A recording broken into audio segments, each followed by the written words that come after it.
Cinema తీసి నీకు ధైర్యం ఉండి దాన్ని ప్రమోట్ చేసి థియేటర్లో సినిమా రిలీజ్ చేసుకున్నాక ఓ రివ్యూ రైటర్ అవ్వు, నేను ఒప్పుకుంటా భయ్యా నిన్ను, నువ్వేదంటే అది. ఎందుకంటే సినిమా తీయాలంటే నాట్ ఎ జోక్ బ్రదర్.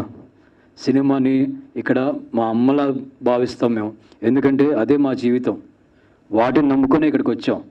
మీరు ఎక్కడో కూర్చుంటారు ఏసీలో, కొంతమంది కూర్చొని నీ పెన్నుతో నీకు నచ్చింది రాయడం తప్పు బ్రదర్. నేను ఇప్పటికీ అదే చెప్తూ ఉంటాను. ఈరోజు చాలామంది సినిమా మీద అసలు వాళ్ళకి డైరెక్షన్ తెలియదు, కెమెరా ఆపరేషన్ తెలియదు, వెనకాల పనిచేసే సెట్ బాయ్ వరకు కూడా తెలియనోడు ఎక్కడో కూర్చొని ఏదో రాస్తే మేము ఎందుకు పట్టించుకుంటాం బ్రదర్. బట్ స్టిల్ ఇది నా గురించి మాట్లాడట్లేదు. చాలామంది సినిమా నమ్ముకొని వచ్చిన వాళ్ళని 1 డేలో మీరు జడ్జిమెంట్ క్రియేట్ చేస్తున్నారు చూడండి.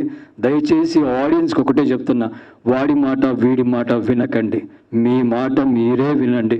మీరు వెళ్ళి చూడండి, వెళ్ళాలనిపిస్తే వెళ్ళి చూడండి, వెళ్ళొద్దనిపిస్తే వెళ్ళకండి. సింపుల్. వాడెవడో ఇలా ఇచ్చాడు వాడే ఫైనల్ అని అనుకోకండి ప్లీజ్.